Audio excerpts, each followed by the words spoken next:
Assalamualaikum warahmatullahi wabarakatuh. Selamat sore dan salam sejahtera untuk kita semuanya. Saudaraku, rekan-rekan pers yang saya hormati, suasana sore hari ini pasti satu suasana yang berbeda dari suasana pertemuan-pertemuan kita di tempat ini dari beberapa kali pertemuan dengan kawan-kawan semuanya. Sejujurnya harus saya katakan, dalam kapasitas saya, baik secara pribadi maupun selaku Ketua Umum Dewan Pimpinan Pusat Partai Nasdem, beserta dengan seluruh jajaran DPP yang ada pada sore hari ini. Dan tentu juga tidak terlepaskan dari seluruh selagorde, baik Dewan Pimpinan Wilayah, Dewan Pimpinan Daerah, sampai DPRD Partai Nasdem seluruh Indonesia. Kami dalam suasana penuh keprihatinan, kesedihan yang sukar untuk kami tutupin. Kami berupaya untuk menutupin ini. Kami berupaya untuk kami tetap tegar, bisa tersenyum dengan teman-teman semuanya, kami upayakan itu. Tapi kalau teman-teman bisa memahami sesungguhnya apa yang ada dalam nurani diri pribadi saya, ada kesedihan, keperihan hati. Tidak seperti biasanya. Saya memahami kasus seperti ini bukan yang pertama kali dihadapi oleh partai ini. Tapi untuk hal yang terjadi kali ini kepada Sekretaris Jenderal DPP Partai Nasdem, saudara kami Johnny Plate, saya harus katakan sekali lagi, kami berduka untuk ini. Saudaraku semuanya, ditetapkannya saudara Johnny Plate sebagai tersangka, itulah merupakan bahagian dari proses hukum yang harus dilaluinya. Apa sikap Nasdem? Jelas tidak pernah berbeda. Dari komitmen awal partai ini didirikan, kami ingin tetap berada di garda terdepan, ingin menegakkan prinsip-prinsip hukum yang berkeadilan untuk terus dari waktu ke waktu kita dukung, kita berikan penghormatan sebagaimana mestinya kita sebagai warga negara yang baik. Apalagi peran daripada institusi partai politik yang berulang kali saya katakan, partai politik harus berada pada garda yang paling terdepan untuk memberikan kontribusinya dalam proses pendidikan politik yang berarti dan mengedepankan profesionalisme dan moralitas. Ini jelas. Jadi proses hukum ini harus kita hormati. Kami tetap menghormati ini. Tetapi sukar untuk mengusik apa yang terjadi di dalam perasaan emosi diri saya. Semoga saja godaan-godaan yang menyatakan pada saya, ini tidak terlepas daripada intervensi politik, tidak benar. Ini tidak terlepas daripada intervensi kekuasaan, juga tidak benar. Ini godaan pada diri saya dan saya sudah katakan tidak benar itu. Kalau benar, mungkin hukum alam nanti yang akan dihadapkan kepada itu. Jadi sekali lagi saya tegaskan, kita menghargai proses hukum ini. Kedua, kepada Partai Nasdem, saya sudah ingatkan seluruh selagorde ini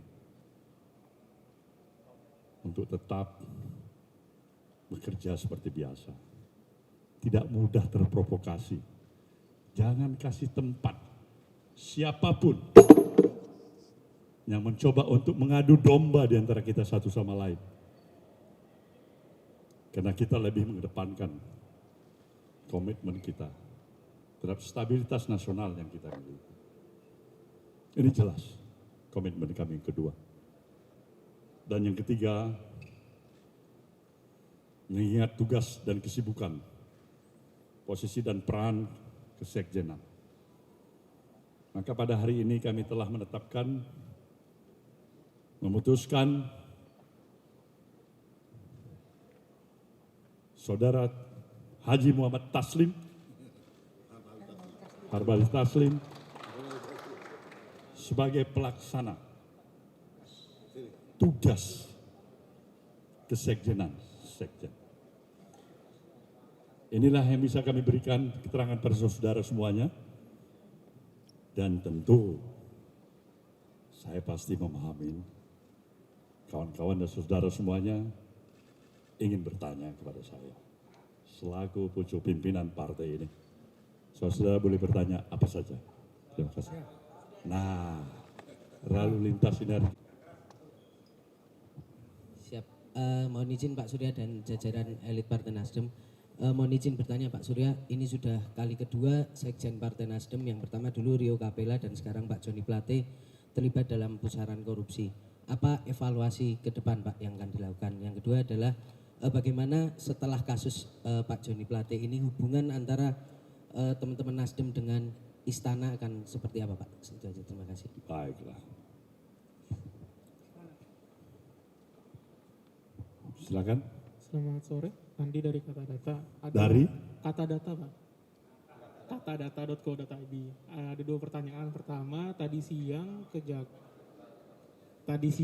Kejagung bilang bahwa akan mengusut kasus ini, aliran dananya ke parpol. Nah, dari tanggapan Pak Surya Paloh sendiri menanggapi strategi Kejagung itu seperti apa? Dan yang kedua, tadi siang juga Bang Faldo bilang bahwa jabatan Menkominfo akan digantikan oleh PLT. Berarti kan melihat lebih jauhnya bakal ada pergantian pemain nih di kabinet.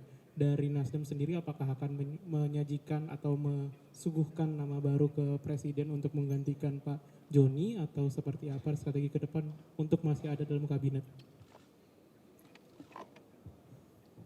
Ya, Ilman Pak dari IDN Times. Izin Pak, terkait dengan kasus ini, Pak Surya beberapa tahun lalu pernah menyatakan kalau misalkan ada kader yang terlibat kasus korupsi, lebih baik Partai Nasdem buat apa dipertahankan gitu Pak. Nah, apakah sekarang masih berlaku seperti itu? Kemudian ini kan kemungkinan Pak Joni akan di-reshuffle Pak. Nah itu jumlah menteri dari Nasdem apakah akan berkurang atau tetap gitu Pak? Dan apakah akan ada bantuan hukum untuk Pak Joni? Terima kasih Pak. Baik. Jadi ada dua peristiwa. Dua-dua sekjen. Yang satu kasus 200 juta rupiah. Dia masuk tahanan untuk sekian tahun. Kasus gratifikasi. Dia telah menyelesaikan kewajibannya. Dan sekarang menjadi warga negara bebas. Yang kedua, Joni Plate. Terserah pendalaman pembuktian yang mungkin lebih dalam nanti. Tapi hari ini saya simak baik-baik keterangan daripada kampus Pankum. Ada pengakuan yang menyatakan dia meminta agar diberikan 500 juta untuk anak-anak setiap bulan. Dengan proyek kerugian negara yang 8 triliun. Ya, kalau tidak ada pendalaman lebih lain untuk menemukan bukti-bukti yang lebih memberatkan, ya semakin sedih lagi kita. Terlalu mahal dia untuk diborgol dalam kapasitas dirinya. Sebagai menteri, sebagai sekjen partai, terlalu mahal. Terlalu mahal. Kita tetap menganut ajas praduga tidak bersalah. Tidak ada di antara kita yang memastikan diri kita ini terlepas dari kesalahan, kesilapan, kebodohan, bahkan dosa. Itulah arti kehadiran kita sebagai manusia biasa. Kita berupaya yang sebaik-baiknya, sekaligus menjawab pertanyaan teman-teman kedua dan ketiga tadi. Bahwasanya kita tidak mampu untuk menjamin pasti akan tidak lagi terulang. Tapi niat baik kita juga tidak pernah padam. Tidak pernah ada pers yang barangkali mungkin mengapresiasi partai ini dengan komitmen yang sesungguhnya menolak politik dengan mahar. Dan itu bukan 1 rupiah, bukan 200 juta, mungkin triliunan. Dari apa pelaksanaan pilkada-pilkada yang sudah berlalu. Ini hanya catatan perbandingan bagi kita. Mencari kesalahan. Satu noktah di ujung pulau sana. Dibandingkan dengan gajah di depan mata. Saudara pikir, mungkin itu adalah hal realita yang kita hadapi saat ini. Jadi bagaimana dengan PLT-nya, Bung Joni Plate, di reshuffle-nya, kita terima, kita konsisten, karena kita katakan itu hak prerogatif presiden. Dan kita tidak pernah bergoyah hati untuk menyatakan apa yang telah kita utarakan, agar konsistensi itu, paling tidak itulah sumbangsih yang bisa diberikan oleh partai ini. Dari sejumlah kekurangan-kekurangan yang ada. Ini yang jelas. Ulangin pertanyaan Anda tadi. Ya kan tadi siang Pak Faldo mengatakan bahwa tugas Menkominfo akan diemban oleh PLT yang belum dipilih sampai sekarang. Apakah Nasdem pada nantinya pada kesempatan selanjutnya akan mengajukan nama baru yang akan menggantikan Pak Joni atau seperti apa? Kalau kita konsisten, ini hak prerogatif presiden bagaimana kita mengajukan baru. Salah-salah presiden nggak suka. Nggak ada lebih bodoh dari Nasdem. Untuk tiba-tiba mau mengajukan nama baru tanpa diminta oleh presiden. Sekali lagi, itu adalah hak prerogatif presiden. Oke? Next. Aliran dana ini bagus. Ini yang memang dikehendakin oleh partai ini. Partai ini menginginkan transparansi yang seutuhnya.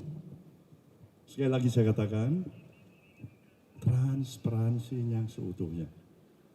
Periksa seluruh yang kemungkinan.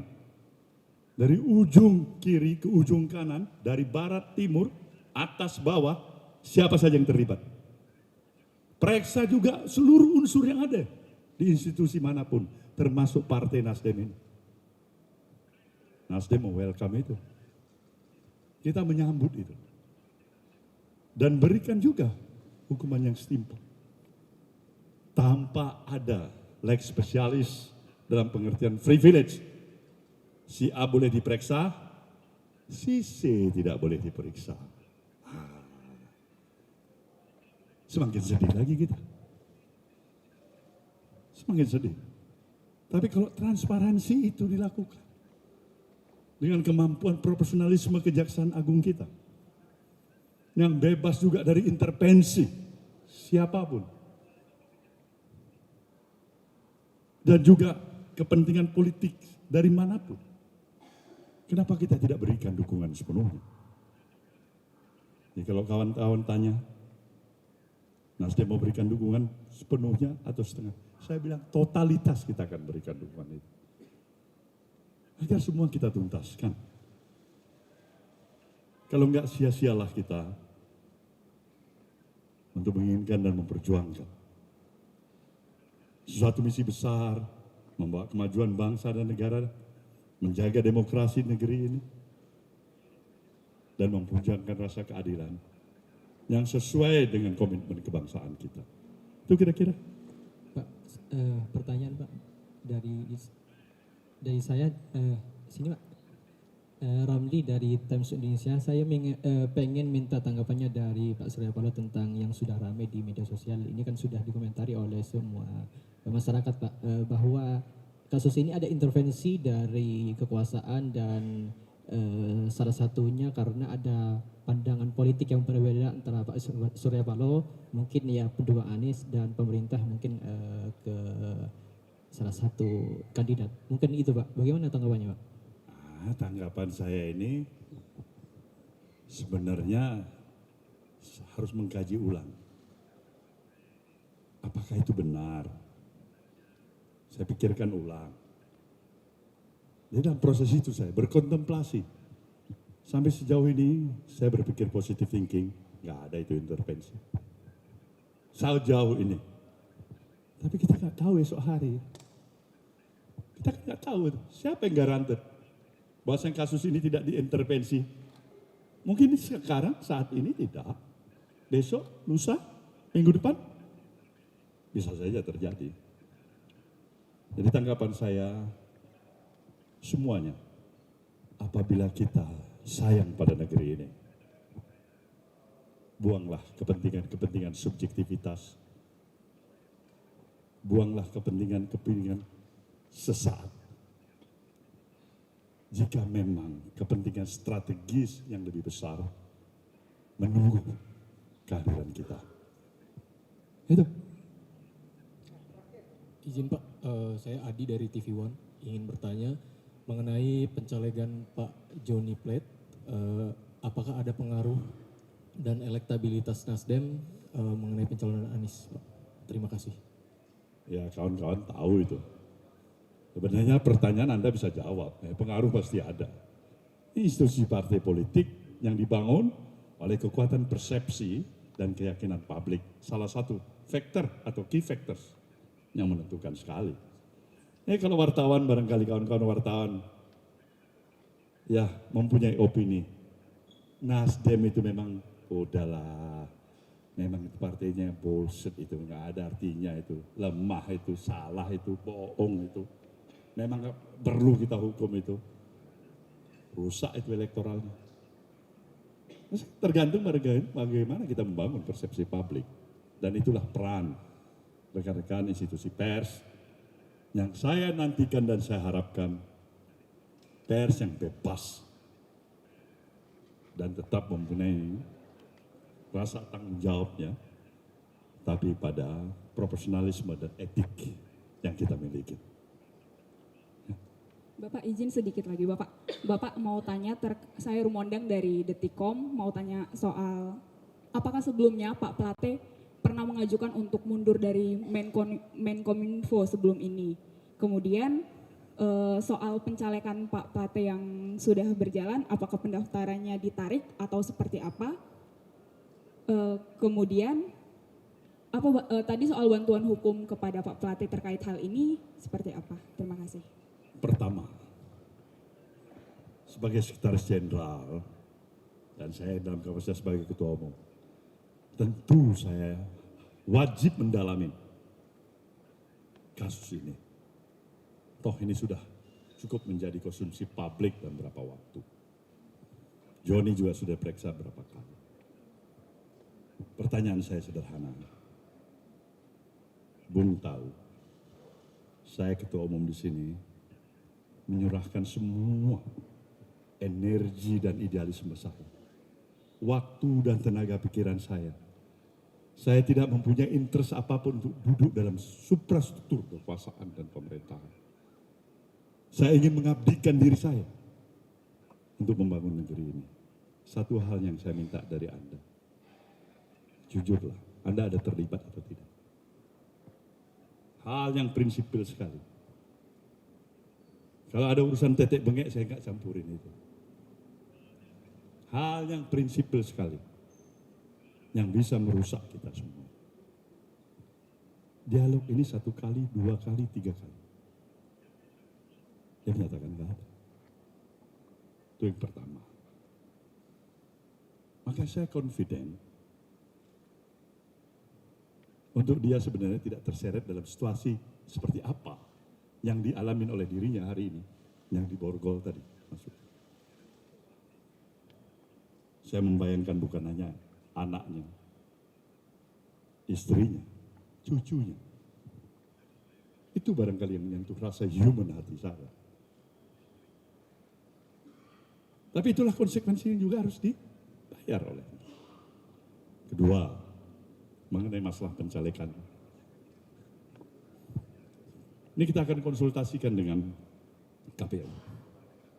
Kalau memang KPU menyatakan oke, kita masih mengajukan ajas presumption of innocence. Praduga tidak bersalah. Jelas itu. Yang ketiga, bantuan hukum wajib. Kawan-kawan di luar partai aja kalau memang minta bantuan hukum kita kasih. Apalagi sekretaris jenderal partai ini. Kewajiban kita untuk memberikannya. Baik, kawan-kawan semuanya. Satu Pak. Selamat sore, terima kasih.